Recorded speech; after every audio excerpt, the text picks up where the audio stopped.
Good morning. My name is Tom Fiddler. I'm a member of the Westminster Community Partners team. The social justice forums are built around a common theme, and this program year, the theme is Moving from Understanding to Transformation, Affecting Change Together, Guided by God.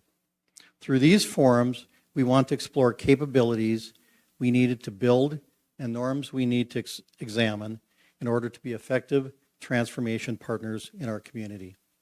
This morning, we're pleased to welcome Shelley Carthen Watson, the President and CEO of YWCA Minneapolis, a Westminster community partner. Shelley is recognized nationally as a higher education, labor, and employment law expert. She previously served as a Senior Associate General Counsel in the Office of the General Counsel at the University of Minnesota, a partner with the law firm of Robbins, Kaplan, Miller, and Cerisi, and a former Deputy Commissioner of the Minnesota Department of Human Rights. Shelley will highlight YWCA's early childhood education, activities for girls and youth, racial justice and public policy, and health and wellness pillars that define the YWCA Minneapolis' vision for the future. Before we get started, a couple of items. So at the conclusion of Shelley's presentation, for those attending in person in the Meisel room, please raise your hand and we'll bring a microphone to you all, so including those on the live stream can hear your question or comment. And for those attending on the live stream, please submit your comment or question in the live stream chat, and we'll monitor that and raise the question and or comment. So, and as part of our ongoing effort to promote respectful conversations around the concerns in our community, the social justice team has established guidelines for the social justice forums that you will now see on the screen. I'll just go ahead. So please take a moment to review these. And before we get started, a short prayer. Let us pray. Holy One, God of justice, breathe into us today a spirit of curiosity and humility. Help us engage with mindfulness, following the lead of voices from our community. Guide our speech and our self-awareness so that we may honor the divine in all people. Amen. And now please welcome Shelley to today's forum.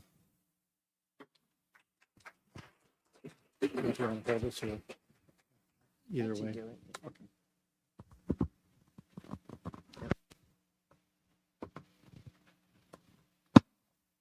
All right. I have been thwarted with technology all morning, so hopefully something will work. Okay. Can you hear me all right? Good. Thank you very much for having me here today. I want to talk to you about our new vision for the YWCA Minneapolis. But first of all, I want to tell you, sure, is this a little better? First of all, I want to tell you a little bit about who we are. Often when people ask me what I do, I say I work for the YWCA Minneapolis. And they say, oh, is that the YMCA? Is that the one down in Gavaday? Or is that the one with the fitness facilities? And I have to tell them, no, that's not us. We're a totally separate organization with a totally different mission. So what we are is a 132-year-old, racial and social justice organization. And that has been at the heart of what we have always done. In 1930, we actively recruited African Americans to our board. Nationally, the YWCA USA integrated its facilities long before the Civil Rights Act. It had women's empowerment programs. And when our mutual YWCA Westminster champion, Mary Lee Dayton, was our board chair from 1969 to 1973, she pushed YWCA USA to include ending racism as part of our national platform, much to the shock and dismay of many community members. As a young mom to 4 girls, Mary Lee Dayton, who we still miss terribly, became president of YWCA Minneapolis. And she started our daycare center so women could work, empowering women. With our racial justice programs and girls and youth programs, early childhood education, and health and wellness, we have been at the forefront of a lot of changes in this community, and that's not going to change.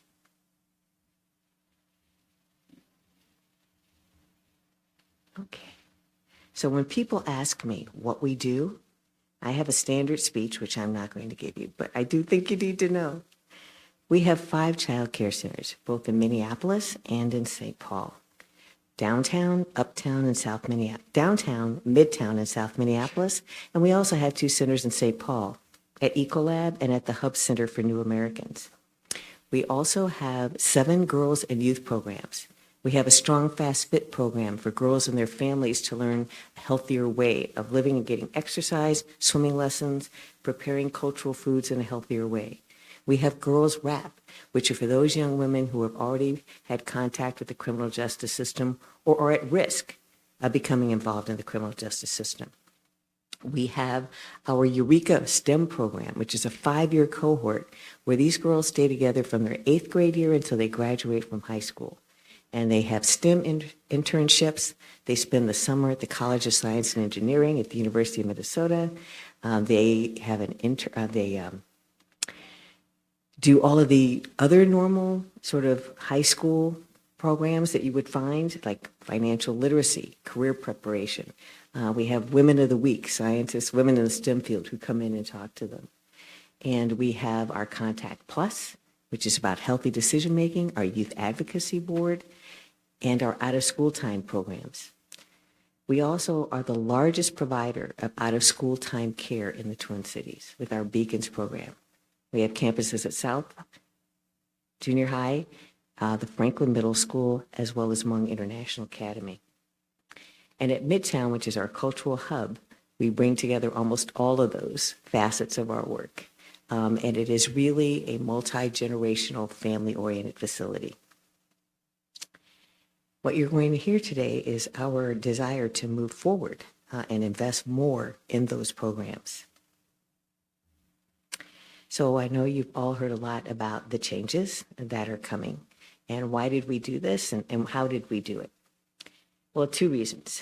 That there have been increased needs in our community since COVID, but also a drastic increase in the fitness industry. And because the needs are great, COVID-19 worsened the existing health disparities and economic disparities in our community.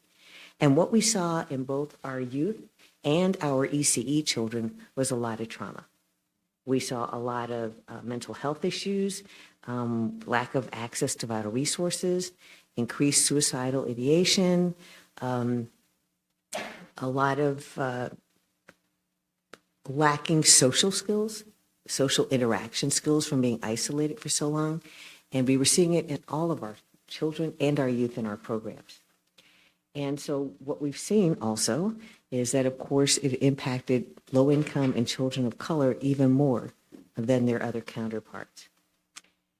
And so while our girls and youth programs and our early childhood programs are bouncing back, they still aren't where they were in terms of the number of children in our early childhood programs, but also in terms of the health of our girls. And we really thought that we needed to lean in and focus on them. By the same token, the fitness industry has changed dramatically as a result of COVID.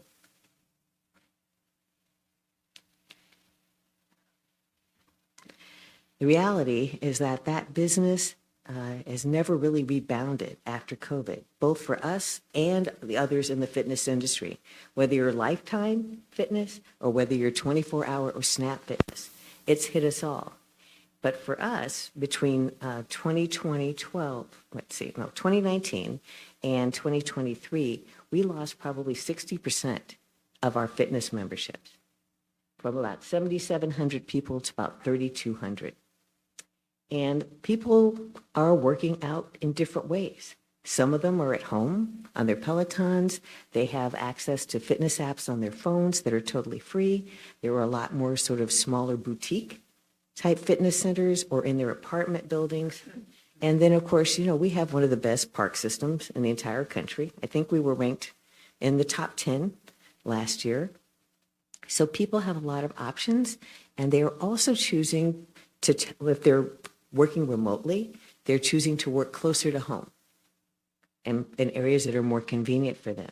And that has really affected us. And as a result, our bottom line, our fitness operations were 25% of our expenses.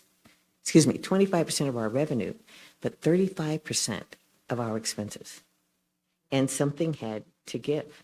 And we're not alone in that. About 85% of the YWCAs across the country have exited what we call the swim and gym business because the cost to maintain those facilities, and pools in particular, are just too much. And it takes away from being able to fund our other programming. And we're no exception.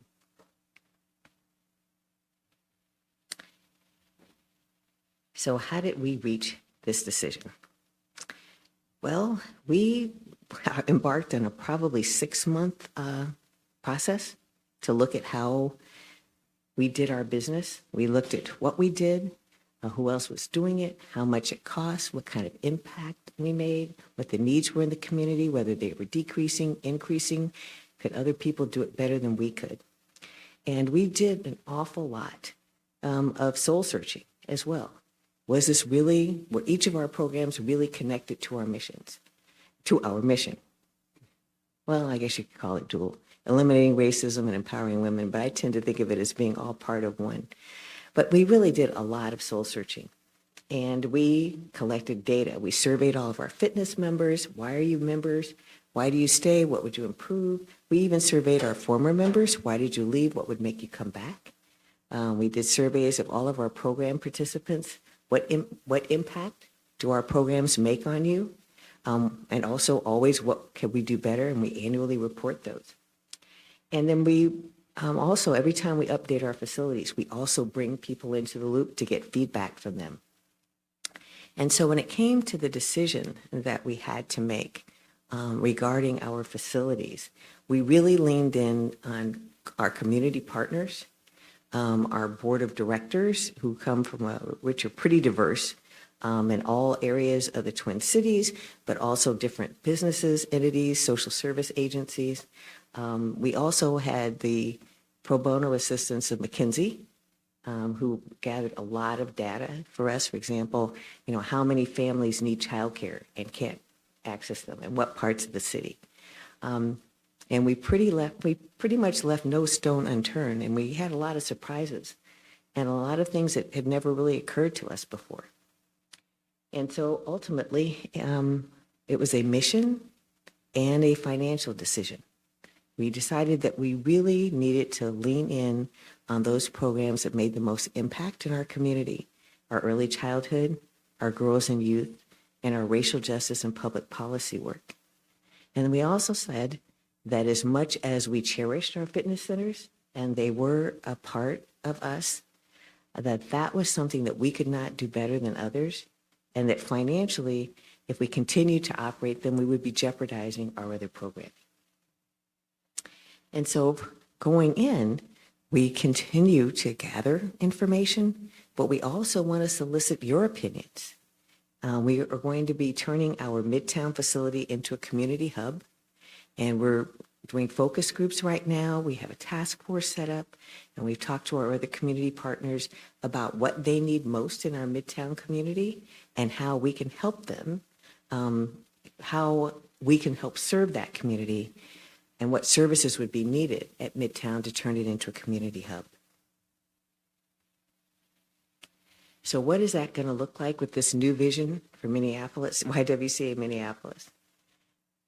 As most of you know, the first 3 years of a child's life are critical with respect to brain development.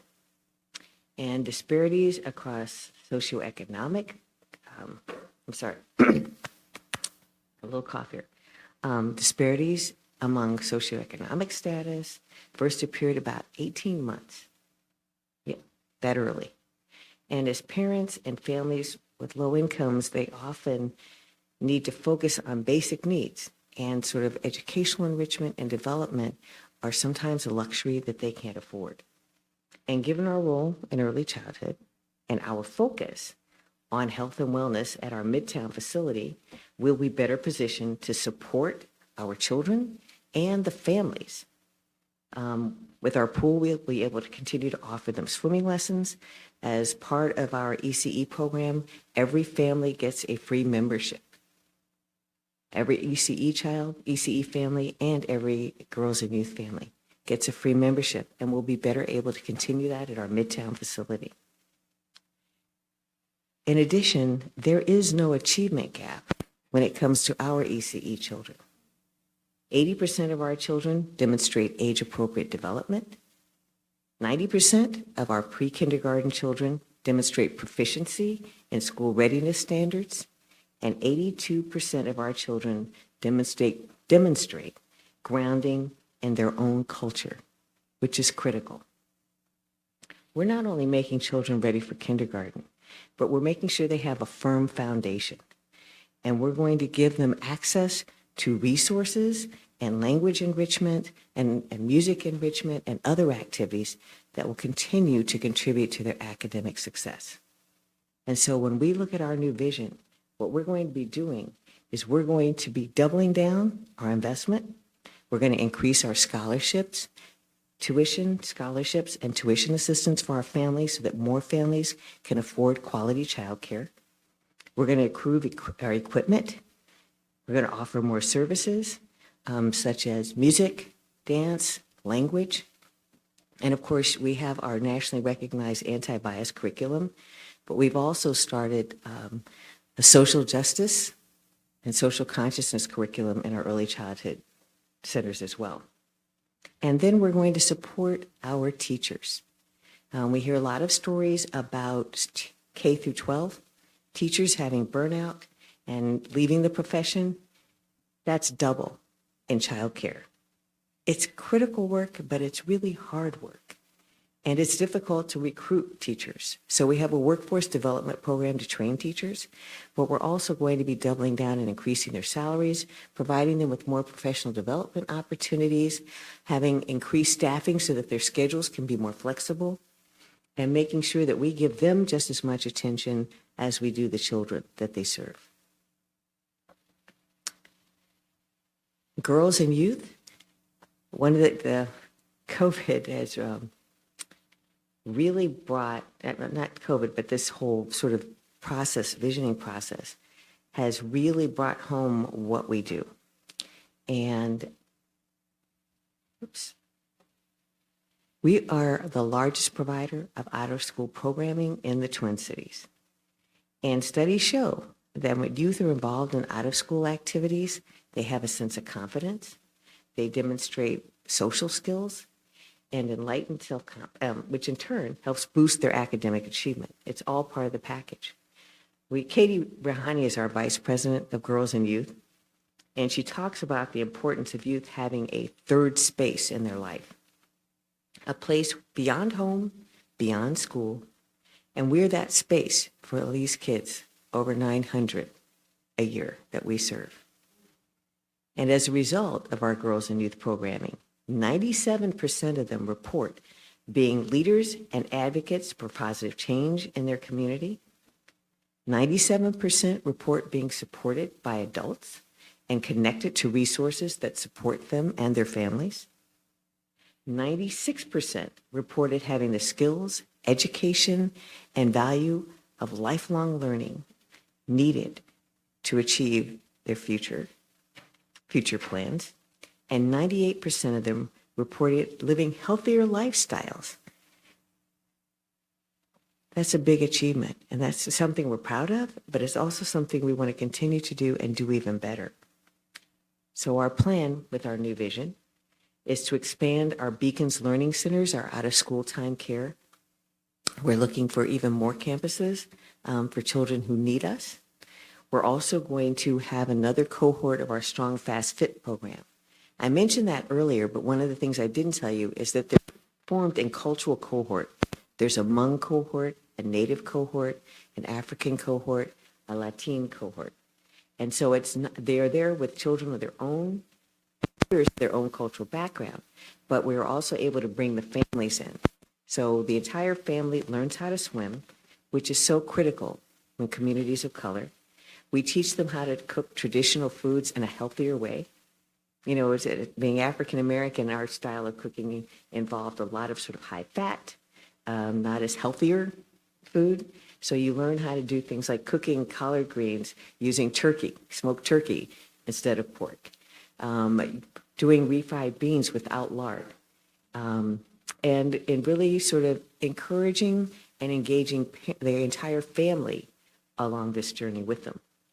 And so our goal is to have even more cohorts of these girls and their families.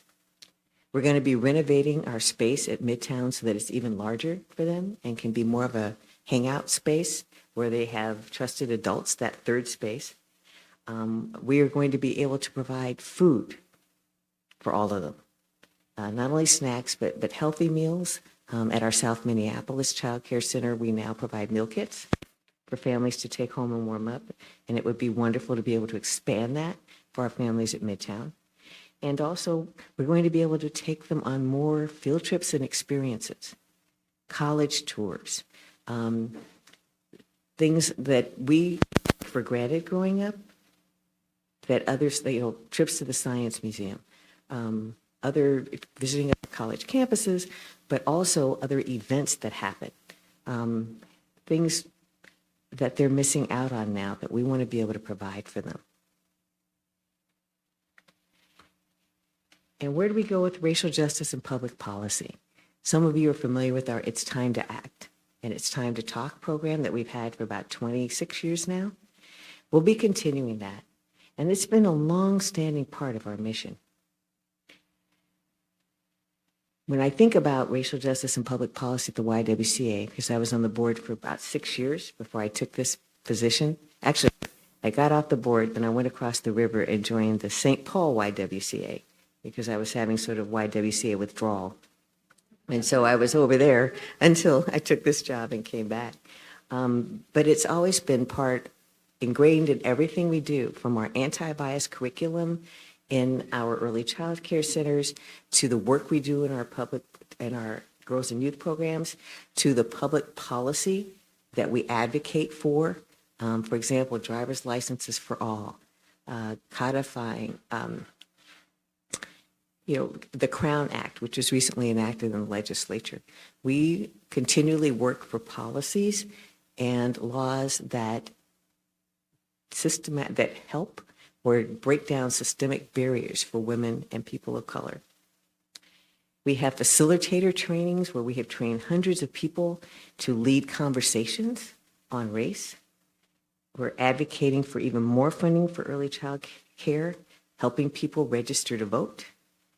And we are happy to be here with you and partnering with Westminster on your social justice initiatives.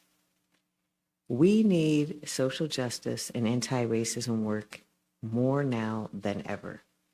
And the interest in D&I has waned. Recent court decisions have attacked the idea that we should be conscious, that we should be thinking, that we should want to do better and connect with one another in a better way. And so we're doing our work by educating over 2,000 people a year on racial and social justice issues and having people learn about civic engagement. Where do we go from here? Well, we're going to expand our trainings. We're going to be licensing our anti-bias curriculum nationally. We're going to increase community engagement with more workshops on pertinent issues that come up. For example, we had one last year about critical race theory. We hear a lot about it from all different perspectives, and not a lot of it is accurate. And so we thought we needed to do one that explained what critical race theory is, what it isn't, and what that means for our educational institutions. We also want to be able to train the next generation in breaking down systemic barriers. And so we want to increase the number of internships we have. We have a youth advocacy board that actually goes to the legislature to lobby. For example, they were part of a group that spoke on making menstrual products, free menstrual products available to young women in high schools. So we're training them early to find their own voice and to figure out what their values are and to speak up for people that aren't as fortunate as they are. And then last, we have focusing on health and wellness in Midtown as our community hub. Last Sunday, we had an open house to welcome people to Midtown, particularly our downtown and uptown members. And so we were able to show them all of our girls and youth programs, show them our pool, We have a sort of mini water park splash pad there. We also have pickleball. Yes, we have pickleball. We have a new pickleball coach who's a retired professional player who is teaching lessons. And we're actually going to be starting a pickleball a pickleball league in a few weeks. We also have an incredible sports center there that we partnered with the Minneapolis School District to build. And there we have futsal leagues, we have basketball leagues, we have all different activities, but really a robust, one of the biggest uses is a robust senior sneakers program. They're there every day. But it's really a diverse community where people come together. And you have our girls and youth programs there. We have an early childhood center there. We have our silver sneakers. And not too long ago, our Eureka girls were actually building boats. So they took, when they said they did a milk carton boats, I thought of sort of I'm dating myself, the soapbox derby, for Cub Scouts. When they give you a wooden block and they carve it into a car and put wheels on it and race it down a ramp. So I pictured something like that. No, they actually have to design a boat. They have to take milk cartons, fill them with water, tape them up, and build an actual boat that they can climb in and sail. And they have to figure out what all of the, how many cartons they need, how many pounds they need. They have to be able, they have a whole buoyancy formula, and they get a buoyancy certificate at the end. And they have to actually figure out how many cartons they need. And it was amazing watching them build them. And so the folks who were in silver sneakers, as they walked every day, were watching these boats in progress. And they would come down and talk to our Eurekans, as we call them, about their boats and say, what a great time, and ask all kinds of questions. And so they came to us and they said, well, this is pretty cool. Is there any chance that we could, do a boat, next year and sail it? And I'm like, of course. And, I didn't tell them that I kind of wanted to do one myself. But, watching them out there on Lake Nokomis was amazing. And you had all these little kids playing who helped push the boats into the water. That was a really, really good time. And so that kind of represents what we do, how we bring people together, all different backgrounds, all different ages, all different interests. And that's what we want to see more of at Midtown. It's going to be a senior hub where we have a coffee and tea bar for the classes in the morning after people are working out. We have a dry sparkling water bar in the evening for the folks who are doing Zumba and some of the aerobics classes. We really want to make sure we have senior programming like we had a book signing there a couple of weeks ago with Jacqueline Woodson, but also things like forums on brain health, fall prevention, different issues affecting seniors. And then we've also have a whole robust, probably maybe 10, 15% of our fitness classes at Midtown are geared towards seniors as well. So we want to make that a senior hub for the community because we don't want people to be isolated, we want them to be able to come out. But we also want to make it a hub for our youth to hang out. For example, I would love for us to have a Best Buy Teen Tech Center in there. So we're working on that. But basically, we're going to be calling on a lot of you for your ideas on what that hub should look like, what that community needs most from us. And we're going to have focus groups and forums, and we welcome any input that you might have. So our timeline, it's been pretty fast and furious the last few months. So we made our announcement in August about where we were going. And and of course we announced that we are going to be selling our uptown and downtown buildings and consolidating all of our fitness operations at our Midtown facility. Uptown only does fitness. It doesn't house any of our other programs. So we're going to be selling that building. Downtown has our ECE and our administrative offices. We're going to be selling that building as well, but our downtown ECE will continue to operate, and so will the administrative folks will still be there until the building is sold.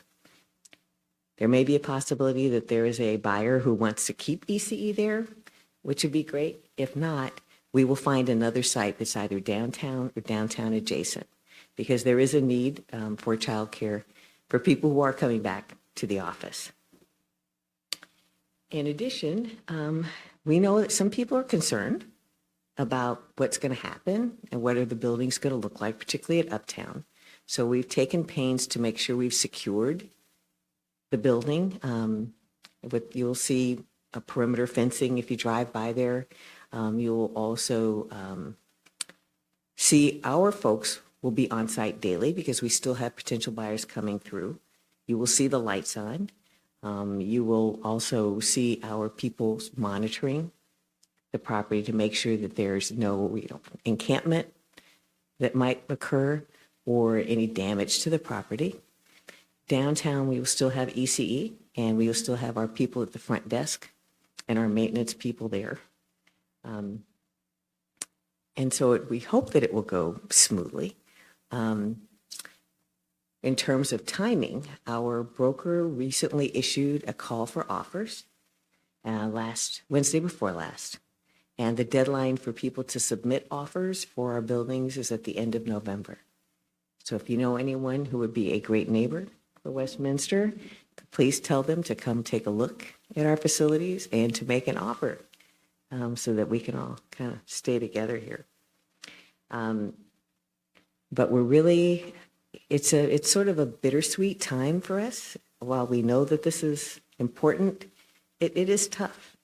The YWCA has been part of my life as far back as I can remember. I grew up in San Bernardino, California, and my mom volunteered at the YW, as did my grandmother, and my mom was on the board.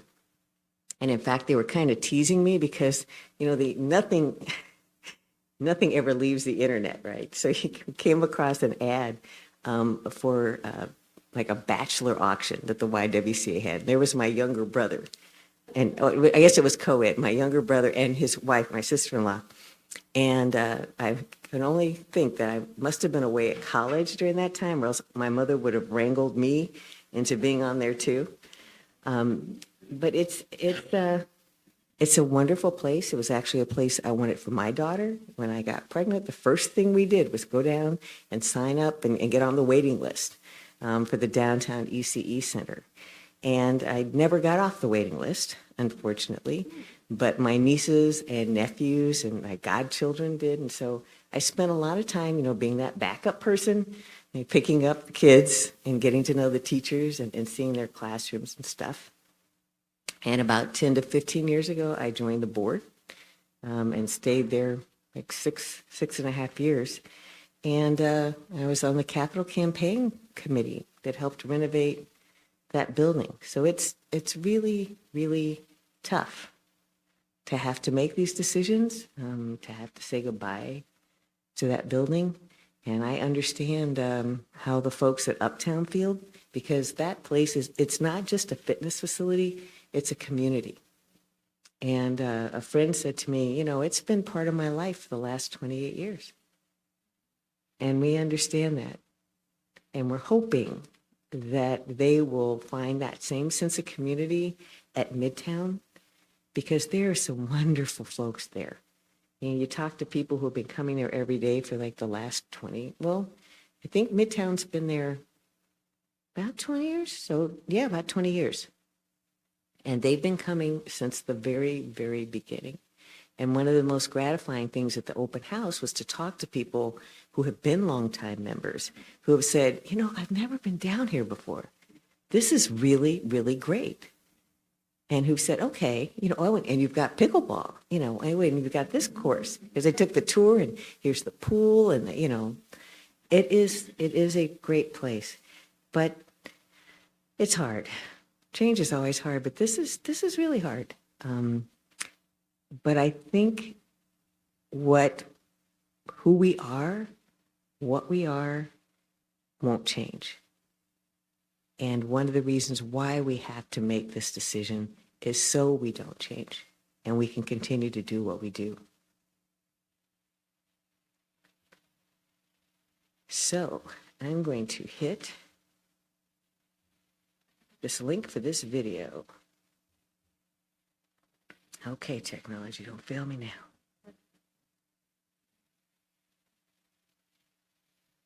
Okay, is there supposed to be sound with this? No. Okay, that's what I thought. All right. These facilities, as you can see from these pictures, are more than just a building. Our Uptown facility opened on Hennepin in 1987, but downtown has been here since 1929.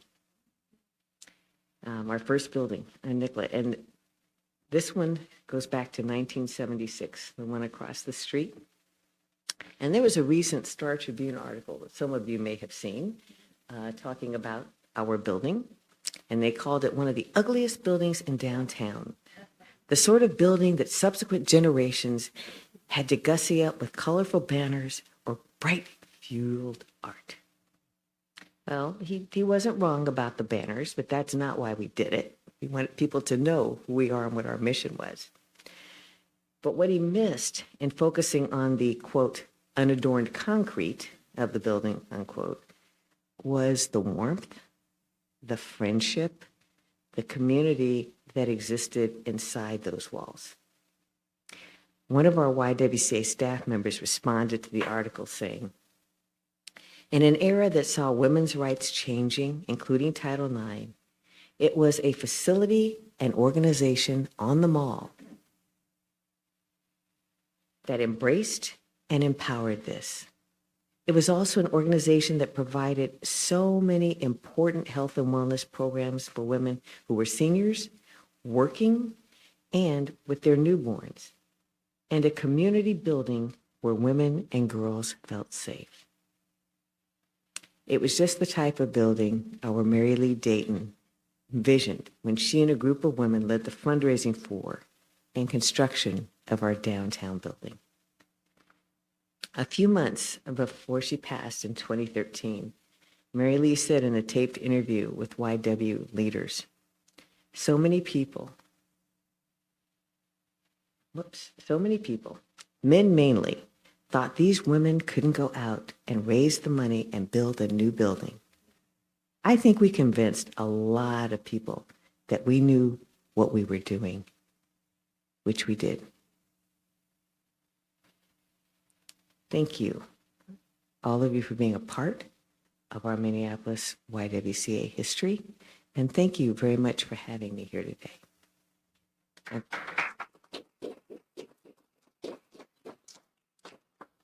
And I'm happy to answer any questions that you might have about who we are, where we're going.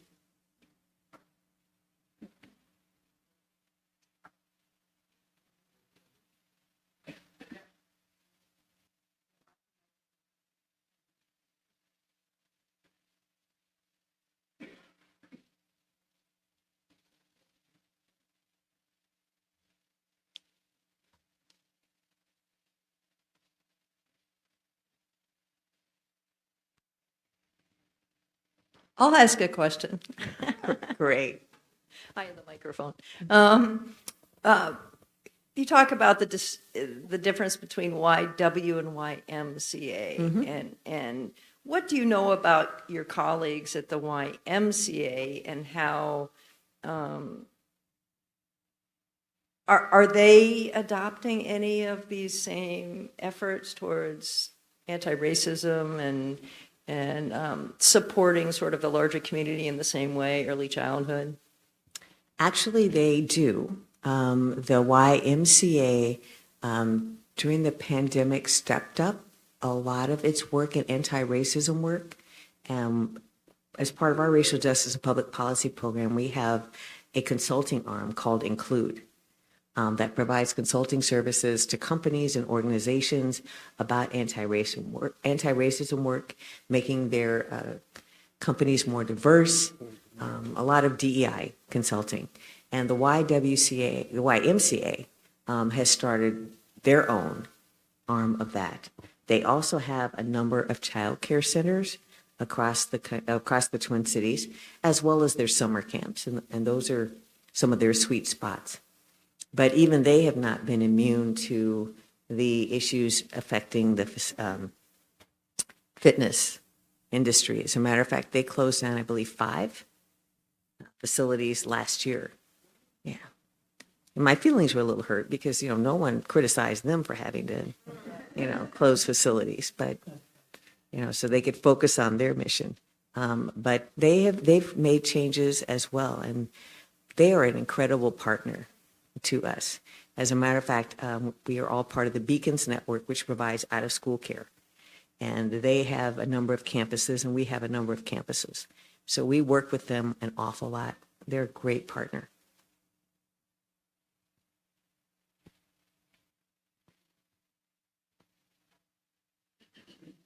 Thank you. Do you have an online advocacy network? We are developing one. Wonderful. Because what you have described so far, I've just lived in Minneapolis in the state for about 1.5 years, I guess, now. Welcome. But I have been part of such an action network and another YWCA and a few other organizations where I used to live.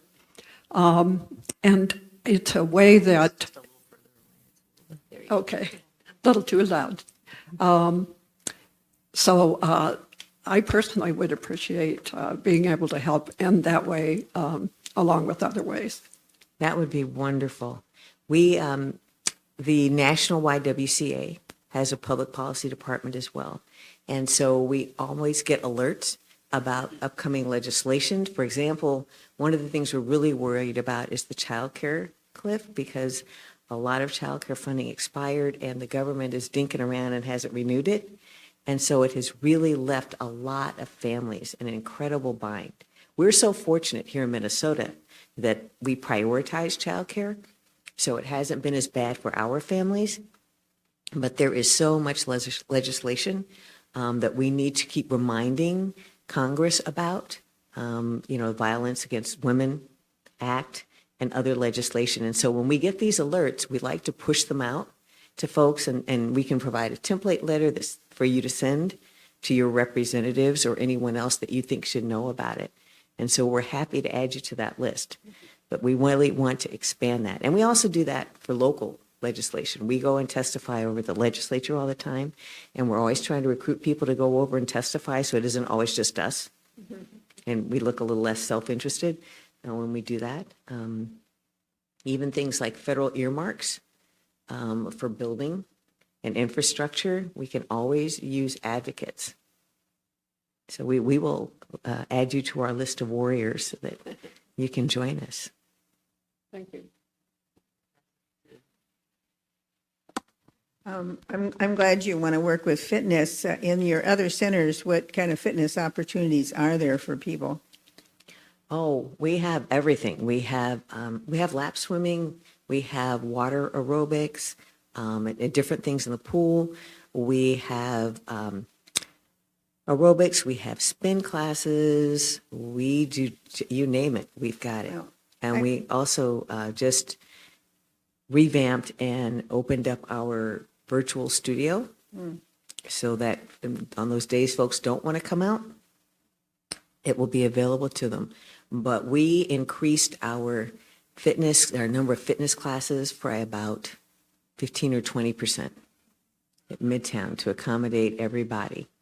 But we even have, as I said, we have some senior ones like chair aerobics, things like that. But any classes, we have Pilates, any classes you'd find at Lifetime or LA Fitness or anywhere else, we have. What about the centers where the children are being, the after-school programs, like in South Minneapolis or those other hubs you were talking about? Mm-hmm. What do they have there for them for activities, physical activities? We do, they both have incredible playgrounds Okay. that they do. We also have in each of our centers what we call a large muscle room that's huge and has where they can ride bikes. It has indoor climbing Okay. structures and things like that. They also, I'm just mentally thinking about South Minneapolis. We're in the Lutheran Social Services Center for Changing Lives, and it's just great. It really is a beautiful, beautiful facility. But there is a lot for them to do inside physically. They run relays. Sometimes it's fun. I go down and watch. But they do ride their bikes. They wrestle, roll around, all of that good stuff. Good, good. Yeah. We do have the luxury of having gyms, in Good. some of our buildings, which a lot of child care centers don't have. Okay, here and then here. Well, I actually have at home the phone number of the either YMCA or YWCA for Madison, Wisconsin, to call tomorrow for looking into after school child for my niece down there, because I don't think she knows about it. And when I went on their website for the school, I noticed that their school and one other school, that is their after school program. But anyway, so what is really the difference between the YMCA and the YWCA? They both take men and women, but you're operating separately. They've always been two different organizations with different priorities. Our mission is eliminating racism and empowering women and girls. And so that's the focus of a lot of our activities. Our fitness operations have always been co-ed. Our child care teachers are men and women. And our girls and youth programs, probably a third of those are co-ed in the after school. Okay. But the Y's focus has been fitness for long. The YM's focus has been fitness. Is that still going to be their focus? I mean, it's hard for me to say Oh, okay. for them. All right. So there's, Okay. okay. All right. I'm sorry. I'm happy to talk to you afterwards about it. All right, thank you. All right, we'll finish up here. Thank you, Shelley, for sharing your experience and perspective. Next Sunday, during this same time, we invite you to Westminster's Fair Trade Gift Fair in the Westminster Commons. The social justice forums then will resume after Thanksgiving on December 3rd. Watch church communications for further information. We look forward to seeing you then. Thank you.